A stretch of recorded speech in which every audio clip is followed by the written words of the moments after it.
Are you on the edge of your seat? Because we're about to sound off with Kevin Williams, covering today's latest trends in location-based entertainment. Brought to you by the LBX Collective, your community to connect, engage, and inspire. All right, everyone, let's buckle up. Sorry.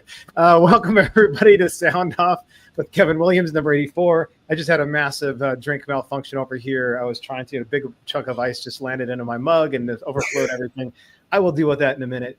This is number 84 for July 29th. Kevin, how you doing? I'm doing well. I don't have an ice explosion, but I'm sure I will have in a couple of minutes. Oh, dear.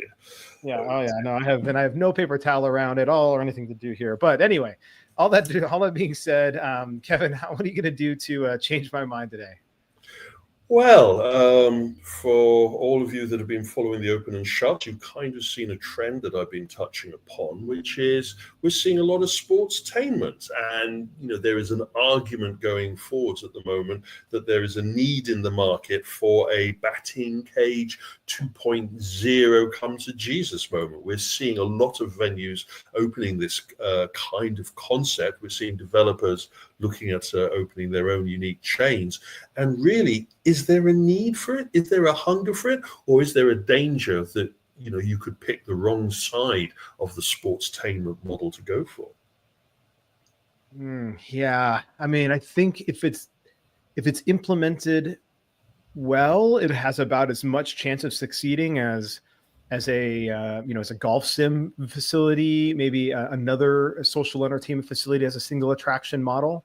I think the guy, as you like to say, our friends over at Home Run Dugout are probably the ones that are executing this the best, primarily because they have a more accessible version of the batting cage. And I think this is really where groups like BatBox, for example, will struggle. Is they've got that higher pitch, the higher speed pitch scenario. Great looking facilities, definitely built around the social entertainment model, but the game is still just not as accessible as something like a Home Run Dugout. And that, as we know, is key. Accessibility is key to long-term viability and success in social entertainment.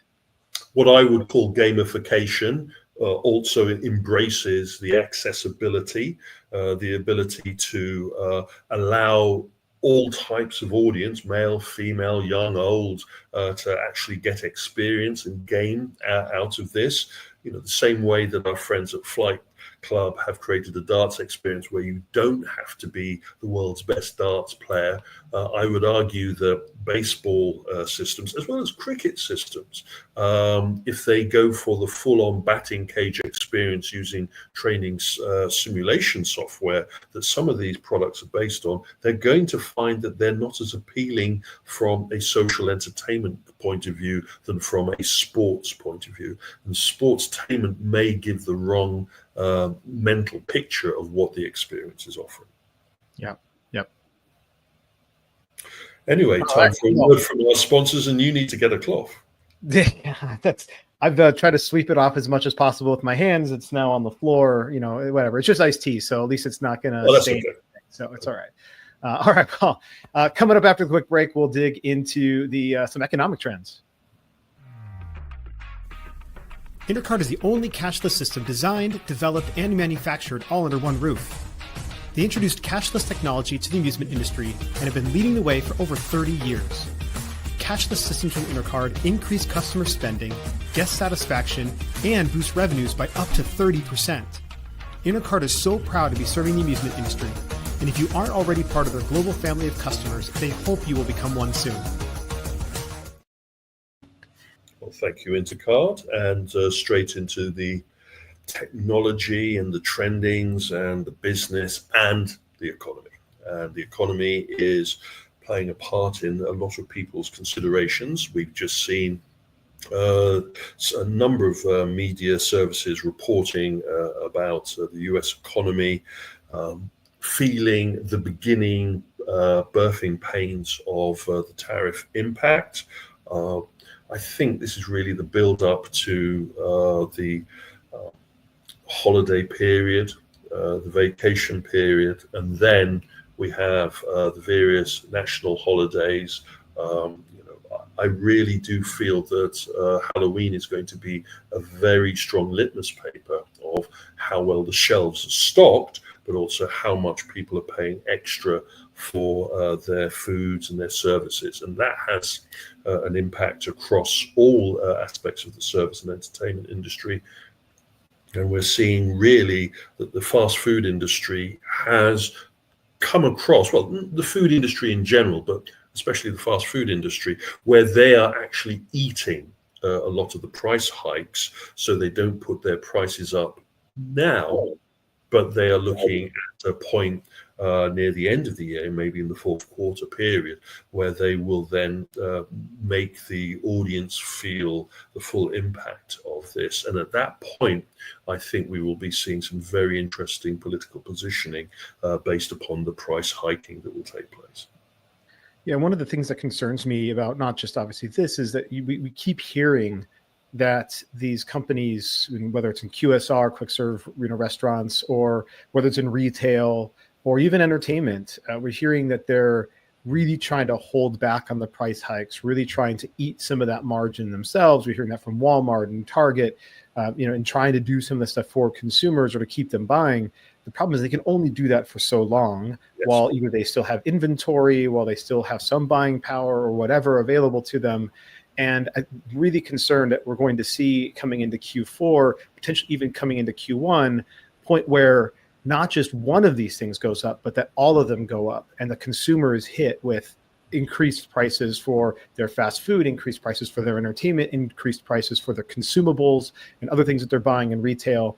And it's all going to come to a head, and they're just going to pull back their dollar across the board. And we're going to see a major impact because of all of this waiting and waiting and waiting. And then this like pressure valve that's released for the retailers, and it's going to end up impacting the consumer significantly in overall spend.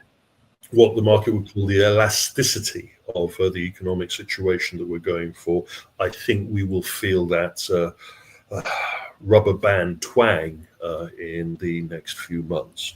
Again, not a doom and gloom scenario. This could be still a dodge of a recession or a depression, but it will still be an impact that we need to be mindful of.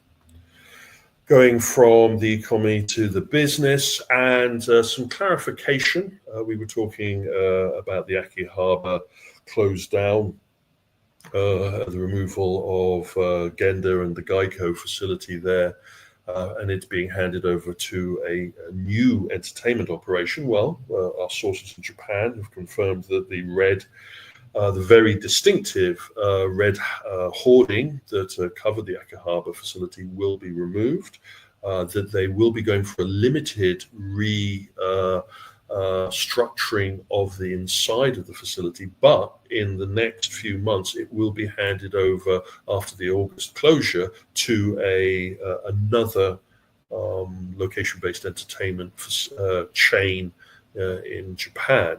And at the same time, our friends at Genda have affirmed that one of the brand new openings that we touched upon on a recent Open and Shut, their new facility in Tokyo, will now become the replacement Akihabara facility. So it will try and take the mantle. So this is lending more and more to the speculation that this was the owner of the facility applying pressure and losing to called their bluff, and Genda just moved into another facility and brought all of their toys with them.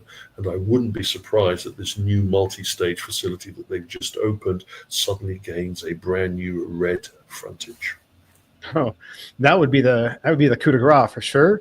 But do we know anything about what's going into the Akihabara building? Because I know one of the things I speculated on, completely unfounded, but speculated, that this is one of those scenarios where the landlord realized they had a really good situation here, good location, well known, and they decided to come in and put in their own amusement operation. So curious if this is a well-known brand that's coming in, or if this is something homegrown. It isn't public knowledge yet, but it is a well-known chain in Japan. In Tokyo, they have about 30 facilities. They are known for their kiddie entertainment as well as their amusement facility. And as soon as I can give the name, we will give that name. I think it'd be best to wait until August when the Geico brand is pulled down and the new branding goes up. But it isn't what I was thinking, that the operator was getting super greedy and were going to create their own unique brand. They will be parachuting in a known company. How that relationship will work in these current conditions, we'll have to wait and see. An interesting one here, round one is a well-known Japanese bowling and entertainment chain, but obviously they have their US representation, 57 facilities in North America, offering their unique style of bowling, ping pong, amusement, and Japanese stylings, and the type of food that you'd run a mile to avoid. I'm sorry.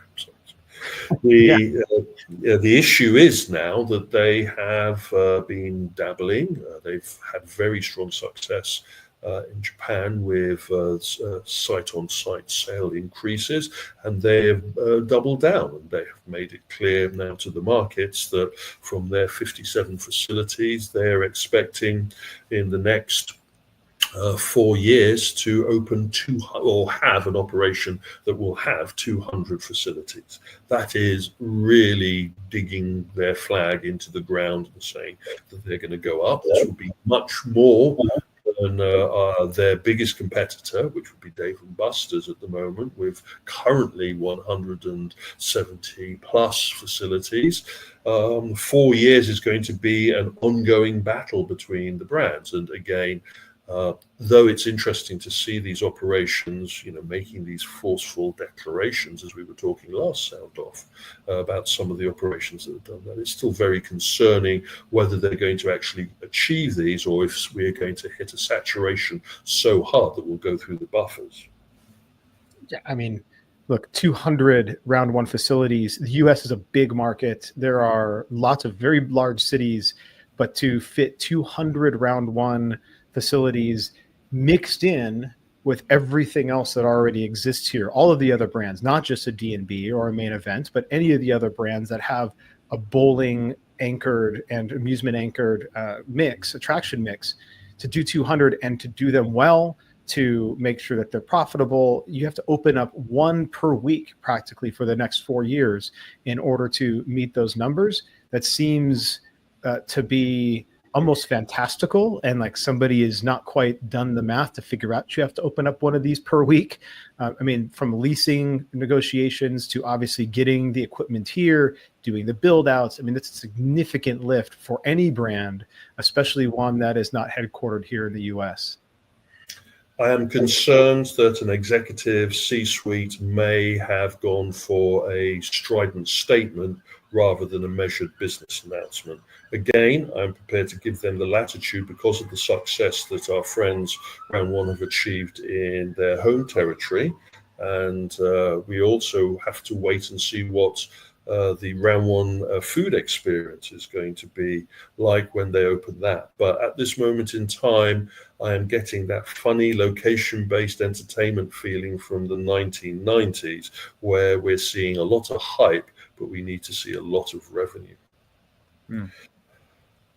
Talking about needing to prove, and I was lucky enough to attend the opening of the Elvis Evolution experience. This is what I like to call an immersive theatrical experience, building very much on what we've seen with the ABBA experience, as well as some of the immersive exhibition, the Monet projection experiences and stuff like this. Layered Reality is a known entity. They developed the War of the Worlds experience in London, as well as the Gunpowder Plot experience, where those experiences were a mixture of live actors, immersive projection, and virtual reality. The Elvis Evolution experience is heavily surrounded by live actors and performers and projection experience. It is a very ballsy move by Laird Reality, taking on the Elvis IP, cannot be cheap, and creating an immersive experience to this level cannot be cheap. But also, in promoting their experience, they may have painted themselves in a corner because the expectations from the audience, who are very loyal to Elvis, but also are very familiar with the ABBA experience, may not have been matched by what was actually delivered. I'm not going to share the photographs I have of the actual experience itself, because we were asked by the organizers not to, but I can say that it is not holographic, but it is based upon projection mapping.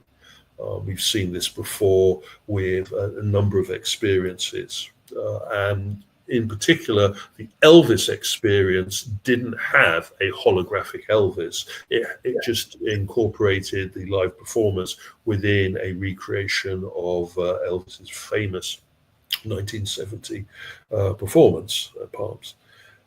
And, managing expectations, many of you will remember this was one of the memes that I started, which is managing the guest experience. And I was building that meme based upon a number of occasions where I had been led to believe that we were going to get one thing and what was delivered was another thing. And sadly, I think the Elvis experience is one of those where they're already seeing the backlash of overpromising and under-delivering here. The performances from the live actors is fantastic. The quality of the experiences is fantastic. But when people are expecting to see a holographic Elvis Presley, then you better manage their expectations that they're not going to get that. And we've already seen the media covering reports such as misleading and shambles from start to finish, being the comments that some of the early post TripAdvisor comments are doing. If you can't put a lid on that, you've got a problem on your hands. You've got a Wonka moment facing you here. And the interesting part about where this Elvis facility or experience is deployed first is at the LDN, the London I forget, London Docklands Nexus or Network. Anyway, it's an immersive hub, and we have the Friends experience. This was where the Jurassic World experience was. This is where the Netflix is going to actually be opening a Squid Games experience. So people within this environment are used to seeing what immersive entertainment has to offer, and having a couple of rooms, specially themed, performance of music, and then an end level performance that doesn't have as high a level of immersion as some were expecting could be a problem. And we will be watching very closely how our friends at Laird Reality manage a media moment. Yeah. I mean, this is this is you went there. You said the live actors were great. The overall experience, the layout, the other aspects of the experience was good. And I think they could have delivered on a very great, solid Elvis experience had they just called it maybe the Elvis experience versus Elvis Evolution, and they hadn't promoted it as this holographic concert going experience with all this extra stuff. I mean, I know the tickets ranged from 75 to 300 pounds, right? Depending on the level of package that you purchased. And so when again, it comes down to those expectations, and it starts even with the name of the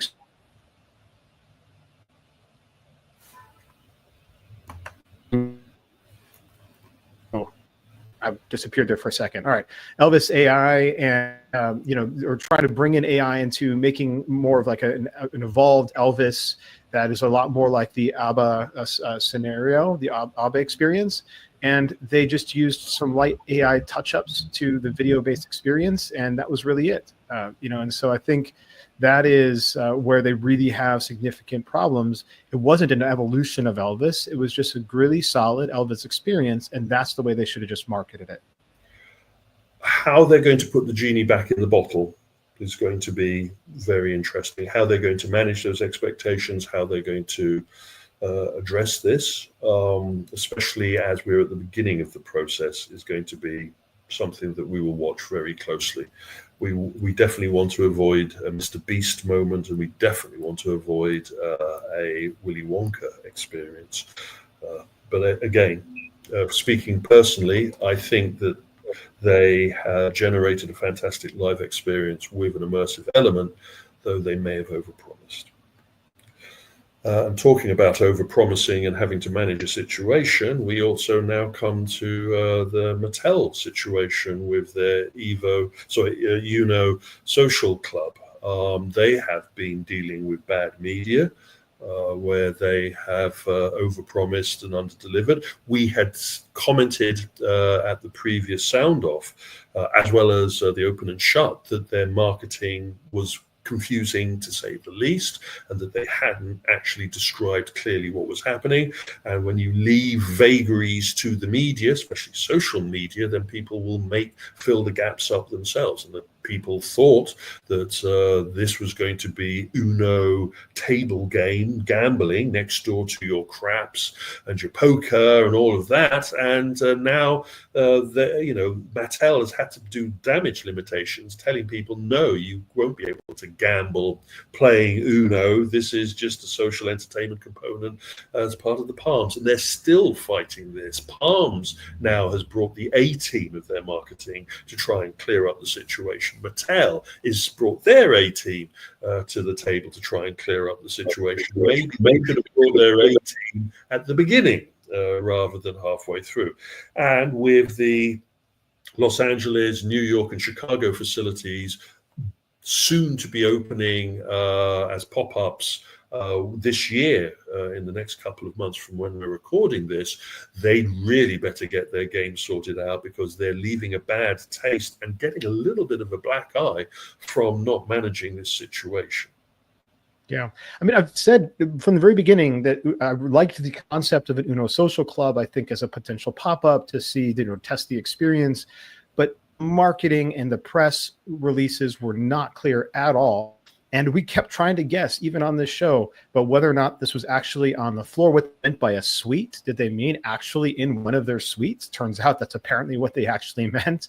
Yes. We were trying to figure out their terminology because it was not clear at all. And again, follow on from the previous discussion we just had, you've got to be clear in your marketing and your expectations with these things. When I did the meme saying managing the expectations of the guest, I wasn't playing around. And when you get bitten this hard by poor management of the guest experience, then sometimes you can't bounce back from that. Talking about managing guest experience and fighting quickly to establish yourselves, the team behind the Putt Shack concept, as well as the Flight Club concept, have been working on Pool House. We've talked about this before. Projection mapped pool with a social entertainment element.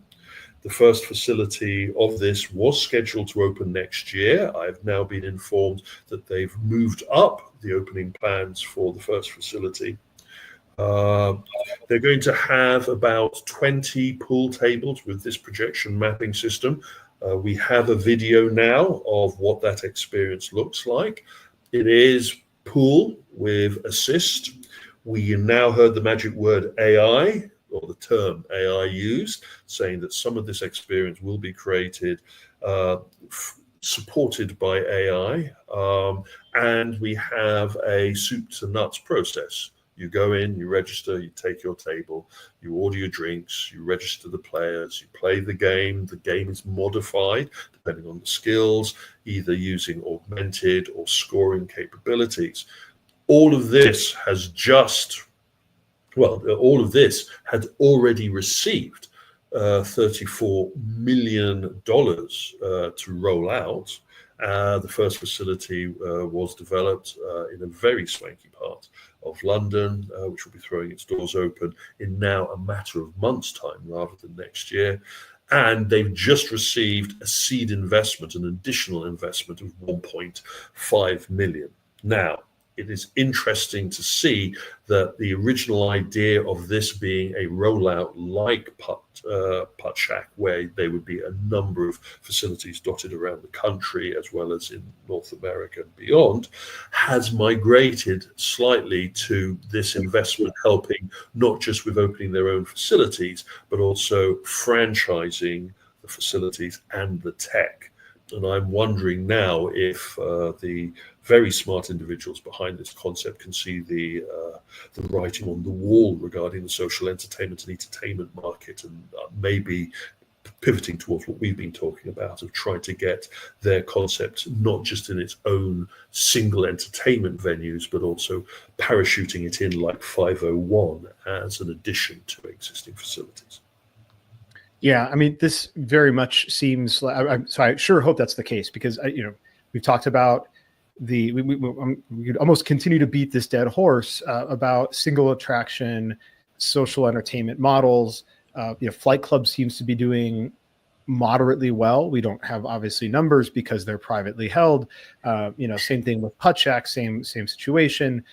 But this one really has me concerned, because while pool is popular and while it is a social experience, it is also a historically pub bar type game, and not something that most people go out and play socially in that type of thing. Now, you can say the same thing about darts. That has historically been the case, or even shuffleboard. So we're seeing the reemergence of some of these games that have now been gamified in more accessible ways coming out into these types of concepts. I really like the idea of them taking this almost conductor style or Game Vault style, where they've created this product and now they're saying, hey, take this product and drop it in to a facility that has multiple bar style games, a shuffleboard, a pool, darts. And now we've got a really vibrant social entertainment space and not just a singular attraction. It will be interesting to see from the investor's point of view whether they will be able to swallow the pill of it being a component to other people's facilities, or if they were sold on their investment was going into their own dedicated location. I thought the Pool House was a poor branding choice, personal opinion. I'm sure they had very highly paid individuals involved in the branding process, because if they do roll this concept out as a addition or adjunct to other facilities, they're going to have to come up with another name. Moving on, and the big money is in tournament play, and our friends at Incredible Technologies had another successful Golden Tee World Championship. Took place at the Palms Casino Resorts. Everybody fighting for a prize pool of 200 thou. Really good coverage, really good atmosphere. This is a fixture, and this fixture is only mirrored by the success that our friends at Raw Thrills have with their Big Buck World Championship, which is now under the Buck Fest branding. Obviously, the marketing team has found out where the marijuana is located. The interesting component here is that the Big Buck Hunter tournament, which will be taking place in October, is fighting for 125,000 compared to the 200,000. But either way, it has a strong following as well as a strong social media following. And both of these events were streamed, and the Buckfest will be streamed on Twitch Live. This is a very important component of the wider social entertainment model. These products birthed in the amusement industry have found their feet in the hospitality market. I would argue that this is a path that they have plowed, a furrow that they have plowed, that others in the competitive socializing sector will have to follow. And not just, I would say, just to add on, I mean, not just something that was birthed in the amusement industry and then moved into the social entertainment sector, but also into the esports sector, being streamed on Twitch and gaining a larger, broader audience. It's going to bring people into the venues that have these types of, that have these games inside. We're due to see a shake-up and change in the esports sector, moving away more from its kind of tournament and championship routes to a much more social media, Twitch kind of environment with strong sponsorship. And I would argue that both the Golden Tee and the Big Buck events fall into being better described as esports events than they do into champions or tournament events. But again, we will have a chance in a future sound off to go into much more detail. At the moment in Saudi Arabia, we have the season taking place with a number of events and a very strong esports component. And we will be talking at the end of that event about the future of esports, especially with some of the announcements that will be due. Moving from the biz to the tech, and we're seeing some pivoting in the VR sector. I've already alluded to this. The VR terminology in consumer VR is being dropped, and companies are repositioning themselves to be better attuned towards the new landscape for XR, MR, and AR technology. Our friends at Varjo have been focused on enterprise products. They have released VR technology with mixed reality capabilities for the automotive industry, for the flight and simulation and training industry. And they had dabbled with consumer sales of their product as a high-end VR PC system, but they kind of backed away from that because there isn't much market in it. At the same time, now they've announced that their previous range of products, their previous generation 3 systems, will stop being supported at the end of this year. That kind of draws a line in that generation of VR product and now looks towards what the future of MR and AR products with their next generation technology is going for. Continuing that kind of drawing a line in the sand between one previous generation of technology towards the next generation, we learned that the John Wick's VR experience, as well as the John Wick's VR consumer game content, has stopped being supported, will be removed from the libraries. John Wick's had quite a successful second generation and third generation life in location-based entertainment. We had a number of facilities that started operating the John Wick's VR experience as kind of a groundbreaker of a concept, but that market has moved on. Now, even though this technology was cutting edge at the time, it has been superseded, as well as the owners of the IP want to see a much better return of investment for allowing operations to run this IP. And so they have removed this game from availability for both location-based as well as consumer usage. Moving on, and we have seen a company that has strong VR credentials pivoting in a brand new direction for their 4th generation VR application.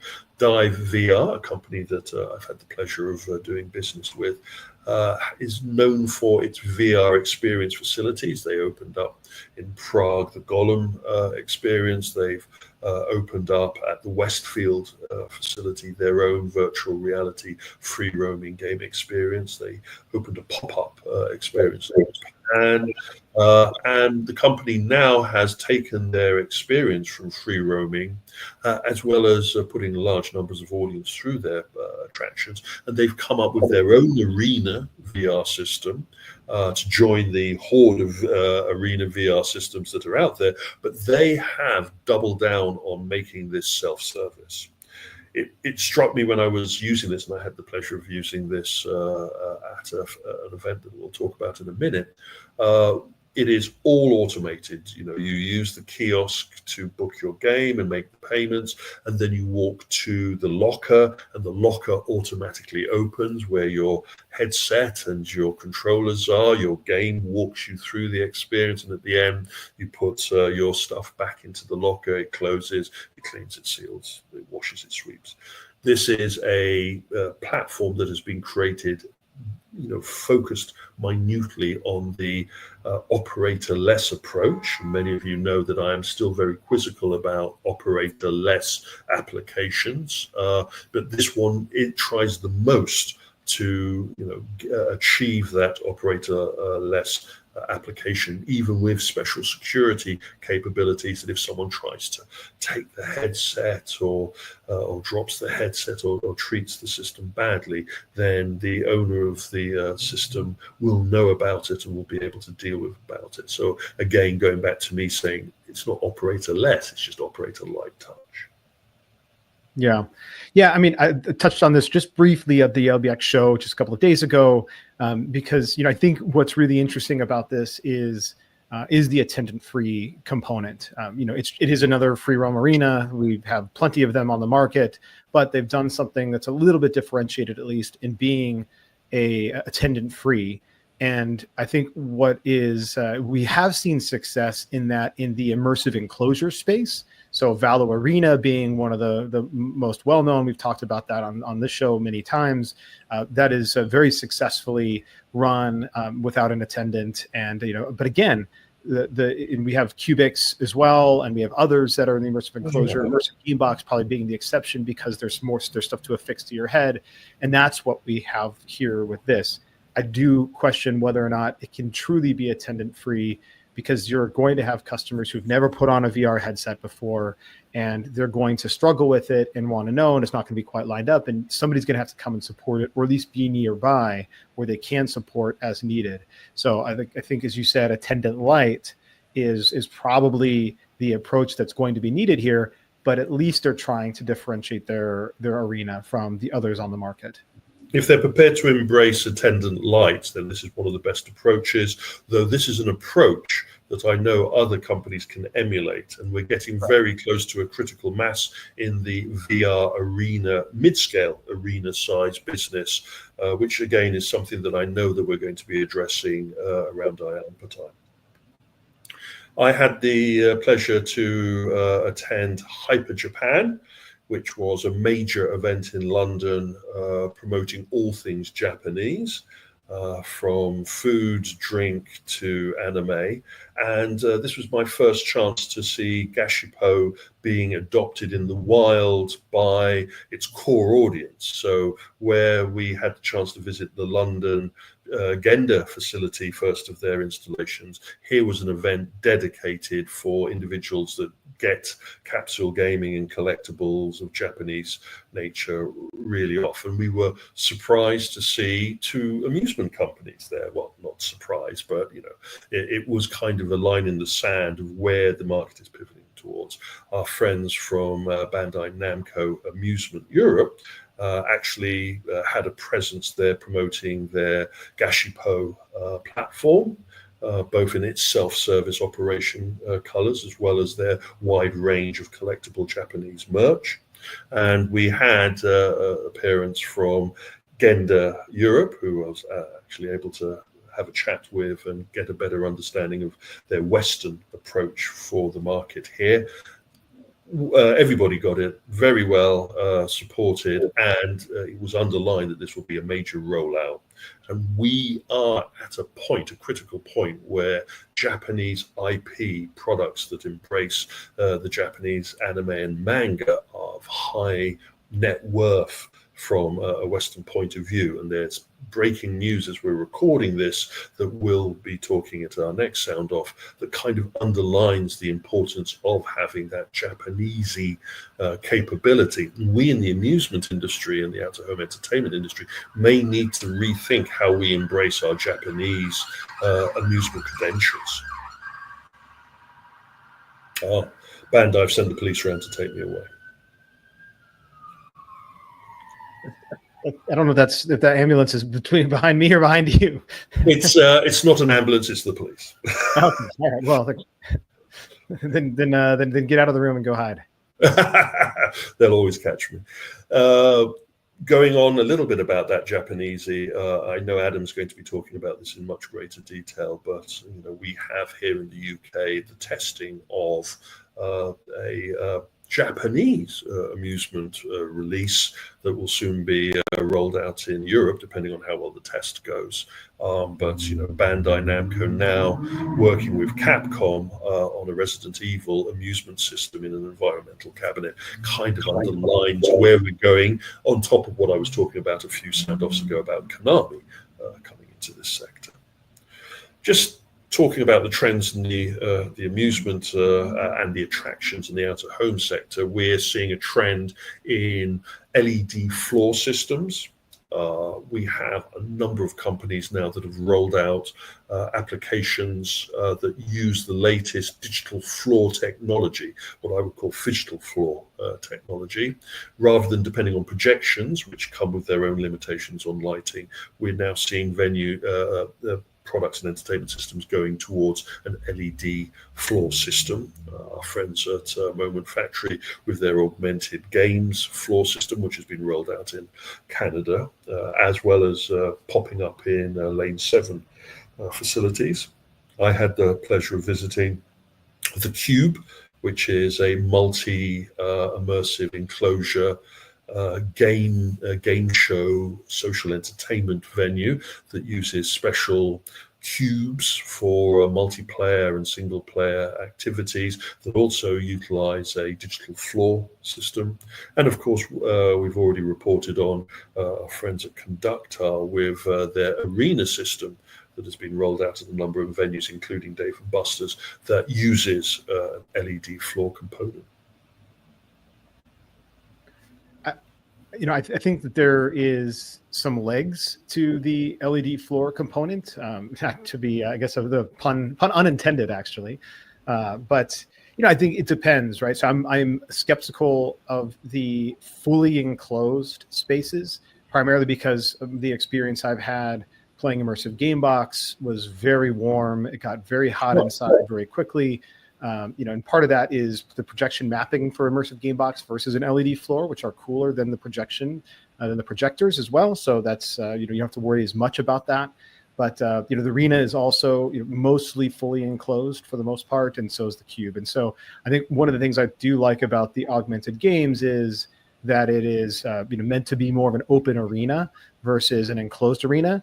Its square footage is significant typically compared to some of the others. So it's less of a drop-in attraction. You pretty much would want to build your facility around it versus just being able to drop in a conductor booth, for example, an arena conductor booth. I think that all of these systems, except for the Cube, all of the systems that are being sold as standalone entertainment attractions will have to cut their cloth to suit the needs of the market. I know that our friends at Moment Factory are evaluating the square footage that their system will actually inhabit and cutting their cloth to suit the market. We know that the arena will be soon available in a different size, and even our friends at Valomotion are in deep discussion about maybe another version of their system, which we will hopefully be able to talk about in a couple of months' time. Going on about other developers coming up with concepts, and we're at that point now where companies are kind of trailing that they have new developments in the works as we get closer to the September and November conference seasons. Our friends at Rivals Innovation have been trailing what I would call a mixture of skee ball, pinball, and an immersive and social entertainment game experience. From what we've seen of the videos teasing battle balls, looks like this is going to be one to watch that could find itself competing with the shuffle boards and the augmented reality darts systems, which is nice to see. And then, I will say real quick, just as a quick aside, because I wonder if there will be some issues coming up here pretty soon. I'm just sharing my screen. You have we also have our friends at Social Rivals, which has the projection mapped mini golf lanes. And boy, that Rivals here font, or that Rivals logo looks very, very close to this Rivals logo here. You've got the yellow, you've got the little slash.